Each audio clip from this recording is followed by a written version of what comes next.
দেখতে পাচ্ছেন এই যে চট্টগ্রাম বিশ্ববিদ্যালয়ের শহীদ মিনার।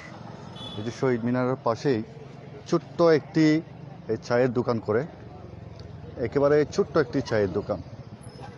এখানে কী বা আছে বাকি বিক্রি করার মতো? তার কাছে কি তেমন টাকা আছে? সে কীরকম ব্যক্তি? দেখতে পাচ্ছেন এই যে দোকানি, তার এই দোকানে চা, বিস্কিট, তারপর হচ্ছে বন, কলা, এই সমস্ত জিনিস তিনি বিক্রি করেন, দেখতে পাচ্ছেন।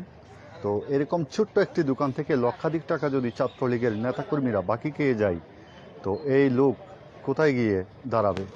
তার পরিবার পরিজন নিয়ে সে কীভাবে চলবে? জীবিকার নির্বাহ করতে তিনি এই ক্যাম্পাসে প্রায় দীর্ঘ 7 বছরের অধিক সময় ধরে তিনি ব্যবসা করে। তো আমরা সরাসরি তার সাথে যুক্ত হচ্ছি। আপনি একটু বলবেন, আপনার পরিচয়টা দিবেন। প্রথমে আপনার নামটা কি? মোহাম্মদ খায়রুল ইসলাম বাবু।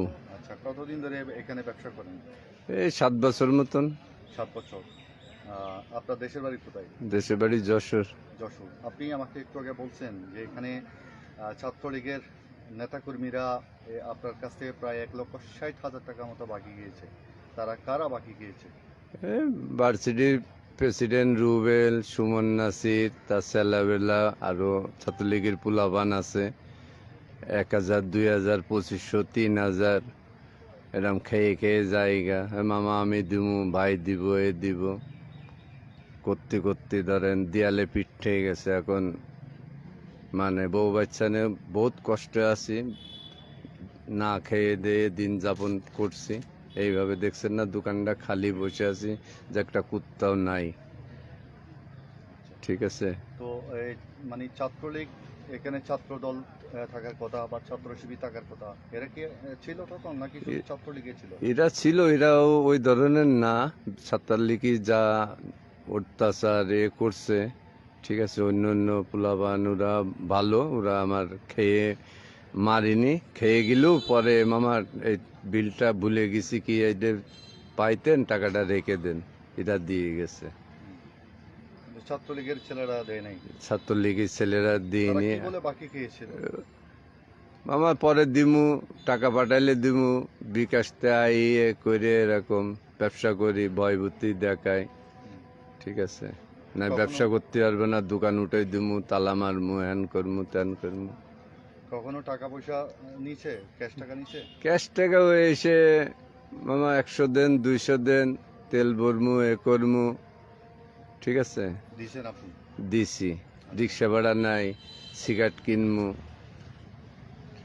এখন তাদের কাছে টাকা চাইতে গেলে তারা কি বলে? টাকা চাওয়ার সুযোগ আছে এখন?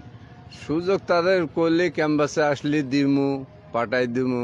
কত কই যে বিকাশে দিতি, দেয় না, কয় আসলে দেখা করবো, এ করবো। এর জন্য আর ক্ষাপ্ত হয়ে গেছে। আর তারা দীর্ঘদিন ছিল, এখন চাইতে পারি না, কেউ নাই। এখন কি কারে বলবো? তো এটা করবো, মোবাইল বন্ধ করে রেখে দেয়। ঠিক আছে। আচ্ছা, এই যে তারা বাকি খেয়েছে আপনার কাছ থেকে, কি বাকি খেয়েছে? আপনার কাছে কি আছে এমন যে 1,60,000 টাকার মতো টাকা তারা ব্যঞ্জন খাইছে, গোল্ড লিপ খাইছে, ব্যঞ্জন সুইচ খাইছে, দুধ, কলা, সিগারেট, নাস্তা, কেক, ডিম, হাবি জাবি। একসাথে 30-35 জন পর্যন্ত এসে একদিনে 2700-2800 টাকা এক একজন খেয়ে গেছে এরকম ভাবে। আর কালকে আর এক গ্রুপ আছে, পরশু দিনে আর এক গ্রুপ আছে, ভাই দিব, এ দিব, খেয়ে জায়গা একসাথে খেয়ে আস্তে আস্তে সব জায়গা।